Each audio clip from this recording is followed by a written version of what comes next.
دخلت الكليه ازاي؟ انا هحكي لك. انا دخلت الكليه بطريقه غريبه جدا. انا كنت عايز اخش كليه صيدله، بس فرقت معايا على 1%.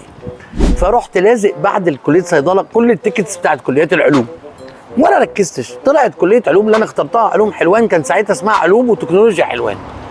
دخلت المحاضره الاولى في الكليه كانت رسم هندسي. يعني ايه رسم هندسي؟ ايه، انا كنت داخل كليه علوم. قال لك لا يا حبيبي، انت في علوم وتكنولوجيا. كانت صدمه رهيبه. انا ما بعرفش في الحاجات دي، انا بابايا مهندس بس ما بعرفش في الهندسه. فالمهم رحت اشتريت مسطره تي وانا مخضوض، واشتريت لوحه واشتغلت، والراجل ادانا اول لوحه نرسمها. كان راجل محترم كده مسؤول عن الرسم الهندسي، ادانا اول لوحه نرسمها لوحه مسمار قلاووز. انا طبعا فكره ان انا ارسم مسمار دي مش في خيالي، بس اضطريت، المضطر يركب الصعب. رحت واخد المسطره تي ورازعها على اللوحه.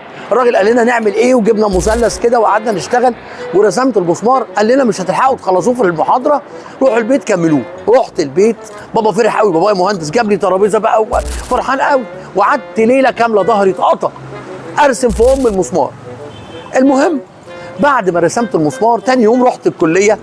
الباشمهندس، كنا نقول له يا باشمهندس، الباشمهندس ده قال لنا كل واحد يسلم اللوحه القديمه ونشتغل في لوحه جديده. اديته اللوحه، ابتدى يصحح اللوح، ابتدى يدي درجات للوح، نادى على كل الناس، نادى على كل الطلبه ما عدا انا.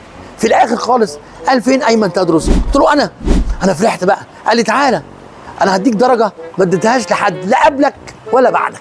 فرحت قوي قوي، انبسطت، والعيال كلها قعدت تبص عليا، اكيد هيديله درجه واو ده عامل شغل كبير قوي.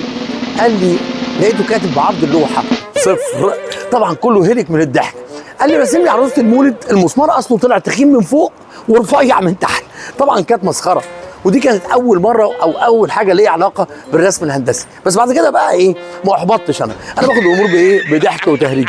بعد كده رحت عامل ايه، بعد كده اتطورت بقى وقعدت اذاكر وارسم واعمل لوح ومش عارف ايه، لحد ما اتخرجت، واتخرجت بجيد جدا. كنت مترشح معيد بس ما رحتش. دي كانت قصه من حواديت مستر ايمن. هحكي لكم قصص كتير، تابعوني واسمعوا القصص بتاعتي، قصص حياتي يعني. شكرا لكم.